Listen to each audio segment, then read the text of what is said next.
สบายดีตอนกลางคืนพี่น้องหลังจากฝนตกพี่น้องมื้อนี้ออกไปหาเงี้ยงกบกับน้องทรายกับน้องสาว เมียบ่ได้ไปนำเมียข้าเอาลูกกลางคืนมาลูกบ่อยู่บ่มีผู้อยู่นำเงี้ยงมึงเด้อหำได้น่ะเ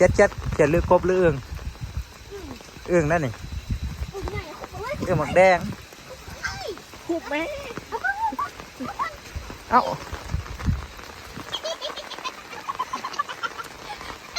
โอ้ยกบอึ่งก็จะหัวก็จะหัวมึงเด้จำเบิ่งดูไหม เกิดมาผมไม่จับอื่นนะ โอ้ อีหน่อยหน่อย อึ่งน้อยโอเคใส่ของ นี่เอ๊ะ ตัวแรกแหกหมานเด้ตัวนึงกบเละๆจับไปกบหรือเขียดวะไหนสิเป็นเขียดโม่กบเลยเรียบร้อยเอาไหมเอา หมานกบบ่เขียนว่าไงโอ้ยหมานแล้วสิไปไหลก่อนนี่โอ้มืออาชีพอยู่ได้เหล็กอะคุบบัดเดียวถือรถนี่กบนี่มันหมดเลยโอ้ยงมเอาบ่ฮักกันแล้ว กบตัวบางใหญ่หนึ่งเลยอาหารน่ะมันหมดลงกั้งก็ได้บ่กั้งก็ได้แล้วแต่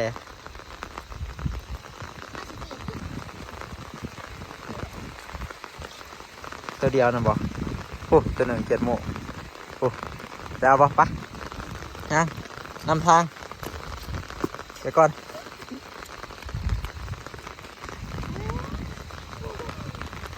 มันหมดหนำก่อนเล่นนะกบเละกบตัวบางใหญ่นะเอากบก่อนกบใหญ่เล่น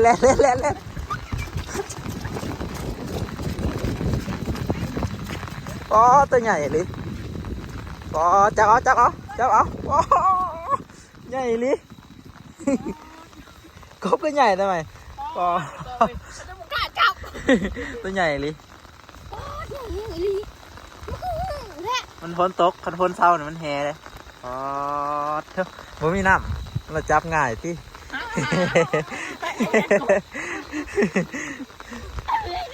จะว่าเขาเอากบชนิดแล้วเขาต้องไปย่างอึ่งใส่ของใส่รถคันงาของดีเอาใส่รถเนี่ยยังเห็นอยู่อุ้ยกบพี่น้องกบข้างหน้าบ่มีบ่กบดังคุบไปก่อนเล่บ่ทันแล้วนั่นไปเอากบบ่หรือเขียดเรียบร้อยลงน้ำเรียบร้อยพี่น้องเอ้ยอันนี้ก็กบบ่โมเมนต์เขียด เลือกเอาเขียดดีกว่าบ่มันไก่บ่เด่นนะเตะตามันนะกบนะหันเดี๋ยวเขาไปงมเอาเนาะงมเอาเลยนะหันน้ำมันตื่นดังคุบนะไว้ในเทียงเขานี่ไว้ในหัวนี่ถ้ามาจากเอามันยากป๊าดทุเหลื่อมงามเถอะวะนี่มันหมดลงนี่ผู้ใดงมมันนี่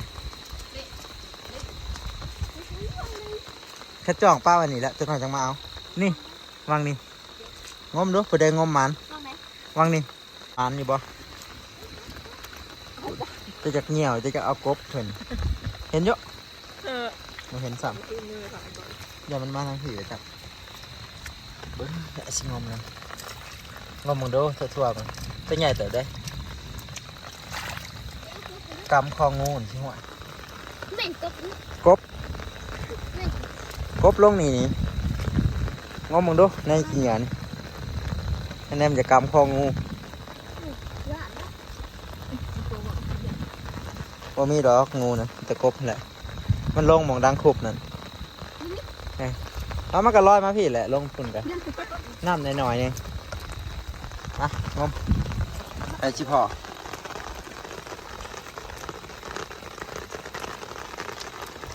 กำลายคนมันก็พ่ออย่างนั้น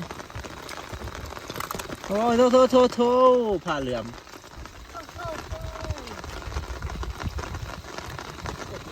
เห็นอยู่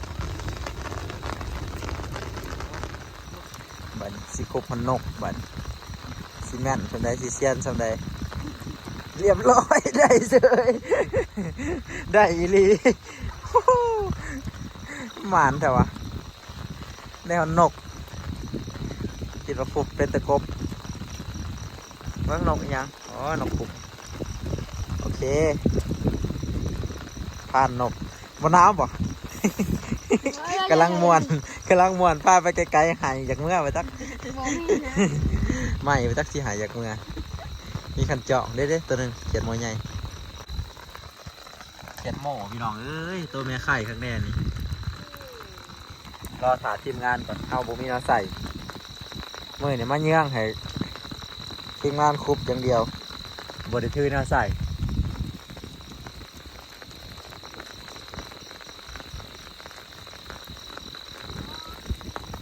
มาเอาไหมมาเอาเอื้องสิไปป้าไปเลยนี่คุบเอารถบ่เอาดังคุบก็ได้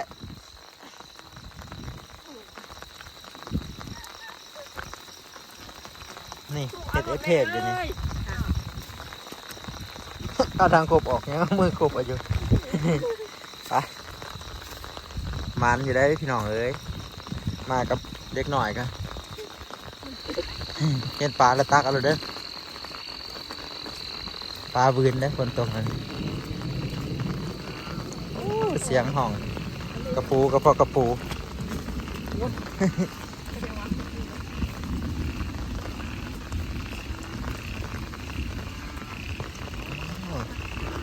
โอ้เสียงสนั่นอยู่โอ้โอ้โอ้มาที่เ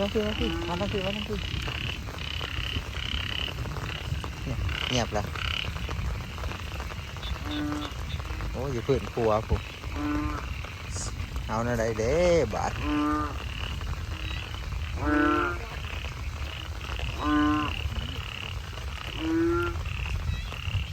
เด้ตักเอาเลยเละ น้องหนักบ่ ฮะบ่ยืนตรงนี้ก็ดักตักได้อยู่ไปยืนตักเขาก็ได้นะข้างนะไป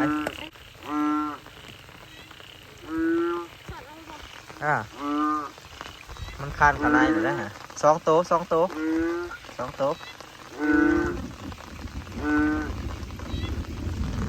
ตักเอาแล้วโอ้เรียบร้อยแล้วตัวหนึ่งยังเหลืออีกตัวหนึ่งเอาแหน่มันหมดเลยมันไปข้างพูดเลยเอาตัวหนึ่งก่อนเอาตัวหนึ่งก่อนยังคือเพิ่มกิโลไร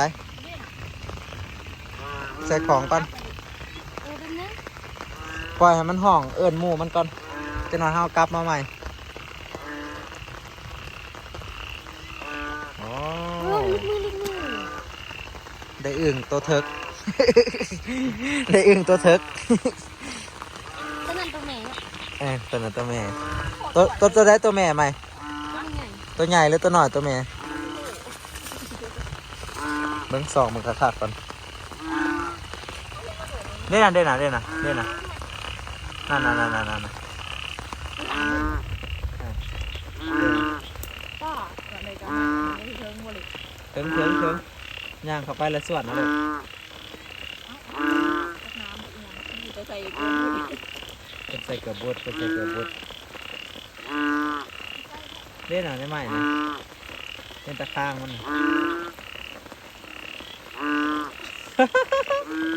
โอ้ยสิได้อยู่เลยมันชิละลอยมาให้เองเลยนะมันออกมาให้แล้วมันอีตน มันออกมาอีแน่บ่ ออกมาอีนี้แบบนี้ ออกมาป้ามาลิฟต์หมดเรียบร้อยเสียงอึ่งเผาทางไหนเราต้องเทิงไปเอาอึ่งเผาก่อนไปเข้ามาแต่เอามันออกมาแต่เอาเสียงทางไหนเอาพี่เสียงทางไหนเลยโอดนะ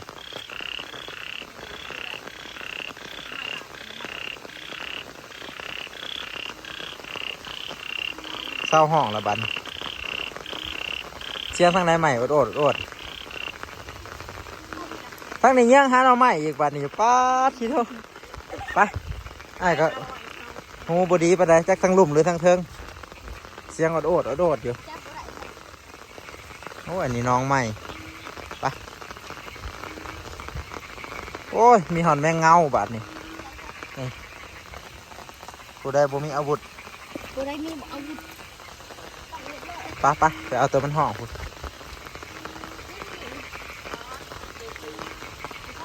ฮะแมนเด็ดอ่ะตุงหมกอยู่ไปไปไปไปเล่และพาลัดเล่พาลัดตัวสองโตผุดนี่คู่หนึ่งนี่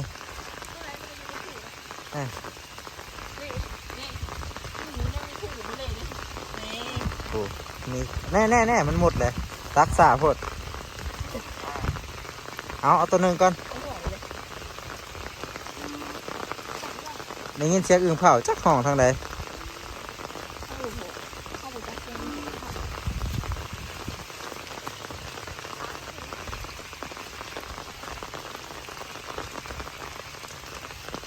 ไม่ยังอันนี้งัวน้อย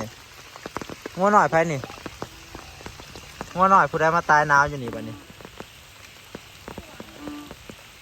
ปาทุตายแท้ๆ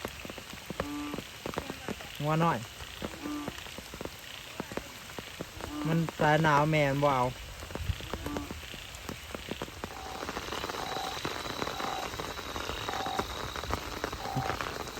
อึ่งเผาพี่น้องอึ่งเผา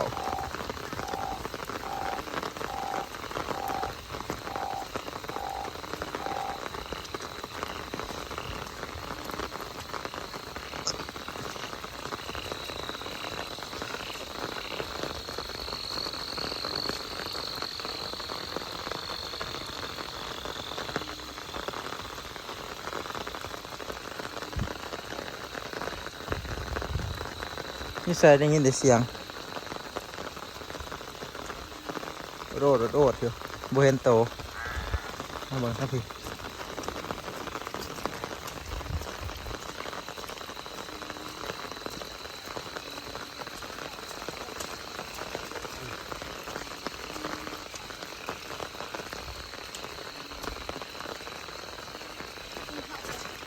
อึ่งเผา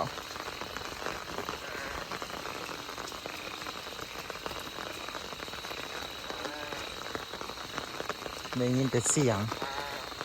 บ่เห็นโต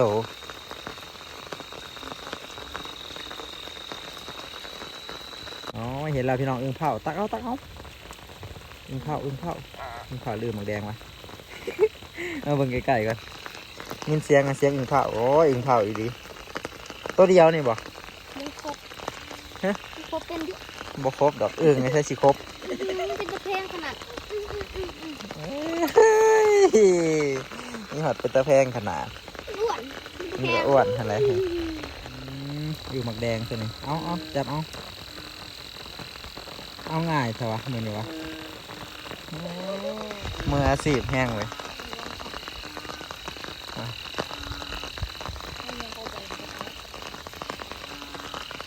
มันบ่หนาวเลยเนาะเด็กจับอึ่งลายเลยบ่หนาวเลยเนาะอึ่งเผาก็ได้โอ้ตัวน่ะเห็นแต่ตามันอึ่งนี่นะ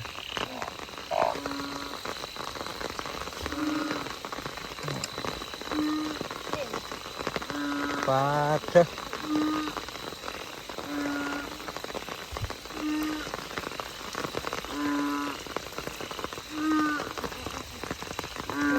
เอาเลยบอก เอาเลย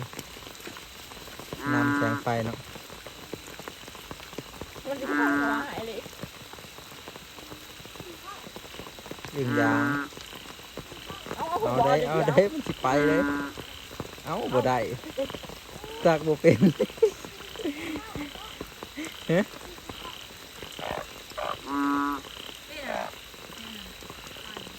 เล่นอะไรเรื่องอยู่นี่เบิ้งย่างเราไปจับเอาเลยกำปัดเอามือน่ะกำมานี่แน่รีบถึงกัน รีบแล้วรีบแล้วดูดิขึ้นแล้วขึ้นแล้วตั้งหลัดเลยตั้งหลัดเลยรู้สึกว่ามือไม่พานจากสายจักหน่อย เอาเลยหนีไปก่อน เด่นอ่ะเด่นอ่ะ มองเลยป่ะ น้องรถบุ้มยังดอกทำตื่นๆเลย แต่มันเกิดคืออย่างนี้เลย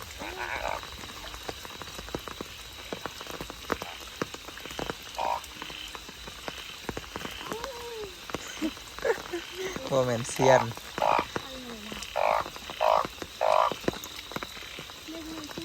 นี่นะนี่บ้าเดี๋ยวสิจับอู้แล้วรุดมือคือกันจับบัวได้คือกันรุดมือแล้วจะนำมันก็ขึ้นมาใหม่อ่ะถ่ายสักหน่อยขึ้นมาบ่ให้ใหม่จับด้วยไหม จับแห้งๆเลย นี่ นี่เอาเลย คุบเอาเลยนี่คุบเอาเลยนี่ นี่ อ่า ได้ปะ เดี๋ยวโชว์ไอ้เกาะ ได้เซ่ปะไม่ได้ไปใส่ดอกมันลงมันก็อยู่หันแหละเอาขอของ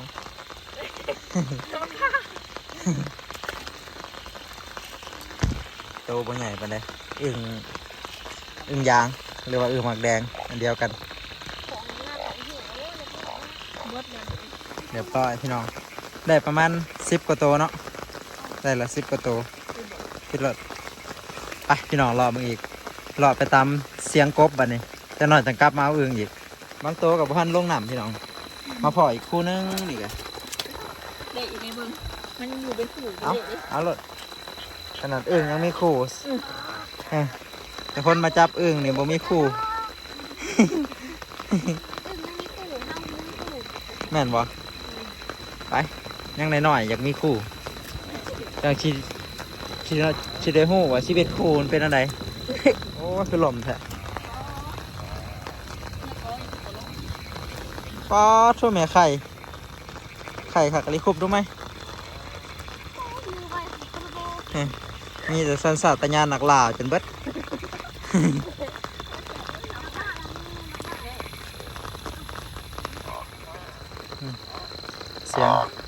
เสียงสนั่นซ้ำได้100 โล เสียงของสนั่นเนี่ยความจริงเราก็ได้ประมาณ2-3 โลนี่แหละรวมหมดทั้งเขียดทั้งกบเมื่อนี้บ่มีผู้ใดย่างเลยโอ้กบตัวใหญ่มาพี่กบเอาดูไหมกบดูไหม ไปเท่า ไปแล้วลัดหนาเละลัดหนา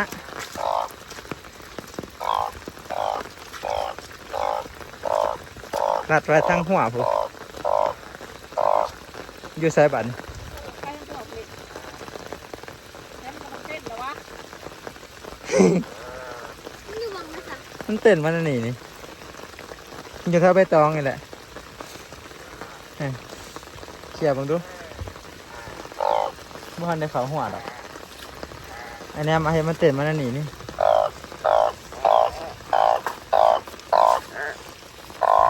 เอ้าแนมเห็นอยู่มันเต้น อ๋อเห็นแล้ว นี่คุบเอาดูไหมชุดตัวใดกับบอลอดดอกสายตาหนักลาท่านมนหยาค่ะกะลีนะ นับก็ได้ฮะยันเร็วอาการแบบ